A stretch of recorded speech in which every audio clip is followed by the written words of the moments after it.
Holy God damn. Oh shit, bro. American forces are not used to being on the receiving end of this kind of firepower. Another one. They are usually the ones delivering it. I mean, I'm not gonna lie, I was scared at the moment, but it happened. It's something that we were ready for, ready as can be. Ready for some sort of ground attack by Iran's proxies, ready for mortars and rockets, but this base is not equipped to defend against ballistic missiles. On any other night, some of the 2,500 troops and contractors would have been in the areas hit. The ballistic missile reporting started to come in a couple hours before the event. And so at that point, we were really scrambling on, how to protect against that. And so it really came down to dispersion, putting space between people, and then also getting them into hardened bunkers just to provide that protection. At 11 p.m., those who could started to hunker down in bunkers built by their former enemy. This is a Saddam Hussein era bunker. It is.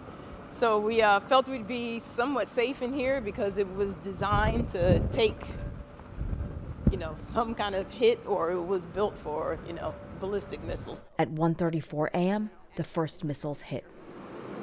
And these doors,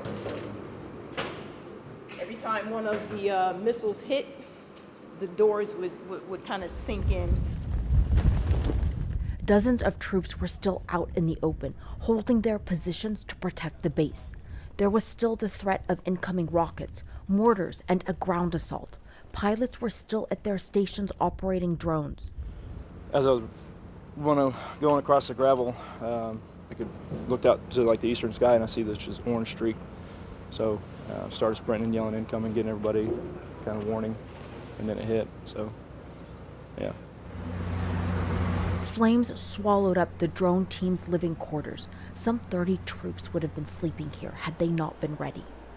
Others rushed around the base as missiles came down, looking for anyone who may have been injured, checking on the base's defenses. Along the base perimeter, young soldiers on their first tour fought the instinct to flee and stayed, manning the guard towers. It was definitely scary at first, but we both knew we had a job to do, manning the tower, keeping eyes front. So we had to do that more than anything. Focused on that, try not to focus on everything behind us. When one strike hit too close, they vaulted into the back of a truck and held their position there. It was a night unlike any here had experienced, hunkered down for about 2 hours, unable to fight back. Some crammed into bunkers that weren't built to withstand missiles like these. These kinds of small bunkers exist throughout the base, but they're meant to protect against rockets and mortars. The ballistic missiles that were fired are about 3,000 times more powerful than that. The blast from this one knocked over a 4-ton T-wall, but if that hadn't happened, those who were sheltering here probably would not have survived.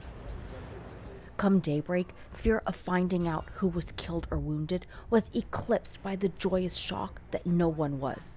It's like, what are those reunions like when you kind of see someone who you're close to and you realize that you're both okay? It's a warm feeling deep in the heart that all your friends, your family here is okay. It just felt like forever since I'd seen my guys, and there's a lot of hugging and a lot of tears and a lot of it's just a great feeling knowing that all your people are okay. And this is where you used to? Yeah, this is my room. A little bit more open floor plan now, but yeah, my bunk was right in the corner right there, and this is my neighbor up here. Everything's obviously gone. It's just happy no one was inside. It's kind of freaky looking at it like this, isn't it? Yeah.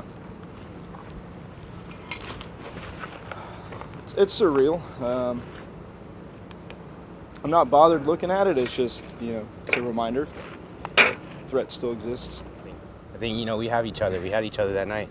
And it's a brotherhood that will never break because of it. Does it change your perspective on life? It does. It does. It could, it could be over in in an instant. It really does. and it really makes me value mostly my team. The base is still on high alert. The dining facility is open, but people eat elsewhere to avoid a large crowd gathering. We got a little bit of notification. The military says they are ready for what may come next. Iran's proxies on the ground continue to vow revenge. Even for those who have seen war before, this was unlike any other battlefield experience. The overwhelming feeling of helplessness that comes with being under ballistic missile attack, to be at the mercy of the enemy, one that could strike again, even if it's not like this. Arwa Damon, CNN, Al Asad Air Base, Iraq.